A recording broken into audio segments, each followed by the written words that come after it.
Hello friends, வணக்கம். Welcome to our channel Samaikalam Suvaikalam.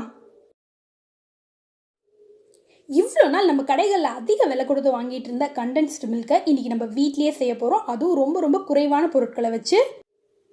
இது செய்யறதுக்கு 3 பொருட்கள் 3 நிமிஷம் இருந்தால் போதும். ரொம்ப சுலபமாக வீட்லயே ஈஸியாக செய்து முடிச்சிடலாம். வாங்க எப்படி செய்யறதுன்னு வீடியோக்குள்ளே போய் பார்க்கலாம். நீங்கள் இப்போ தான் முதல் முறையாக நம்ம வீடியோஸ் பார்க்குறீங்களா? அப்போ மறக்காமல் ரெட் கலர் சப்ஸ்கிரைப் பட்டனை கிளிக் பண்ணி கூடவே இருக்க பெல்லையும் அடிச்சிருங்க. அதில் ஆல் ஆப்ஷன் கொடுத்துக்கோங்க. அப்போ தான் எங்களோட அடுத்தடுத்த வீடியோஸ் உங்களுக்கு நோட்டிஃபிகேஷனாக வரும். கண்டென்ஸ் மில்க் செய்யறதுக்கு ஃபஸ்ட்டு ஒரு பேனில் 1 கப் அளவுக்கு பால் பவுடர் சேர்த்துக்கிறேன். இது ஹட்சனில் 5 ரூபா பேக்கெட் வரும்ல, அது 2 பேக்கெட் நான் இன்றைக்கி எடுத்திருக்கேன். இது கூட அரை கப் சர்க்கரை சேர்த்துக்கலாம்.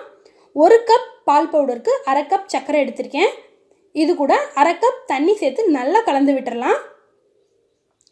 நான் இப்போ பேனை ஸ்டவ்வில் வைக்கல, கீழே தான் வச்சுருக்கேன். நல்லா மிக்ஸ் பண்ணிவிட்டு அப்புறமேட்டு ஸ்டவ்வில் வச்சுக்கலாம். டைரெக்டாக ஸ்டவ்வில் வச்சு மிக்ஸ் பண்ணால் கட்டி பட்டுரும். அதனால் ஃபஸ்ட்டு மிக்ஸ் பண்ணிவிட்டு அப்புறமேட்டு ஸ்டவ்வில் வச்சுக்கலாம். கட்டி இல்லாமல் நல்லா கலந்து எடுத்துக்கலாம். ஃபஸ்ட்டு மிக்ஸ் பண்ணும்போது கெட்டியாக இருக்க மாதிரி தான் இருக்கும். ஆனால் நம்ம சேர்த்த சக்கரை தண்ணி கூட மிக்ஸ் ஆகும்போது இன்னுமே நல்லா நீர்த்திடும். பாருங்கள், இந்த அளவுக்கு நல்லா கட்டி இல்லாமல் கலந்துடும். இப்போ ஸ்டவ்வில் வச்சிடலாம்.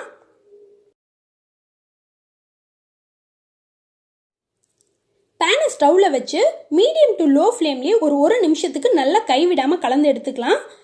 இப்போ க்ரீமி கன்சிஸ்டன்சிக்காக 1 டேபிள் ஸ்பூன் வெண்ணெய் சேர்த்துக்கிறேன். இந்த வெண்ணெய் சேர்க்கறதுனால தான் நம்ம கடைகளில் வாங்குற கண்டென்ஸ் மில்க் மாதிரியே நம்மளுக்கு ரொம்பவே க்ரீமியாக கிடைக்கும். இப்போ வெண்ணெய் உருகிற வரைக்கும் நல்லா கலந்து எடுத்துக்கலாம். அவ்வளோதான், நம்மளோட கண்டென்ஸ் மில்க் சூப்பராக ரெடி ஆகிடுச்சு. பாருங்கள் எந்த அளவுக்கு க்ரீமியாக வந்திருக்குன்னு. நம்ம கடைகளில் வாங்குற கண்டென்ஸ் மில்க் மாதிரியே ரொம்ப சூப்பராக வந்திருக்கு. அவ்வளோதான், ஸ்டவ் ஆஃப் பண்ணி இறக்கிடலாம். பாருங்க, நம்மளோட கண்டென்ஸ் மில்க் சூப்பராக ரெடி ஆயிடுச்சு. லைட்டாக சூடு ஆறுனதும் இது மாதிரி ஒரு ஏர்டைட் கண்டெய்னரில் போட்டு ஃப்ரிட்ஜில் ஸ்டோர் பண்ணி வச்சுக்கலாம். 6 மாதம் வரைக்கும் ஒன்றுமே ஆகாது. பாருங்க, ரொம்பவே சிம்பிளாக 3 பொருட்கள் 3 நிமிஷத்தில் ரொம்பவே க்ரீமியான கண்டென்ஸ் மில்க் வீட்லேயே ரெடி பண்ணிட்டோம். ஆனால் நம்ம இதை இவ்வளோ நாள் கடைகள் அதிக விலை கொடுத்து வாங்கிட்டு இருந்தோம்.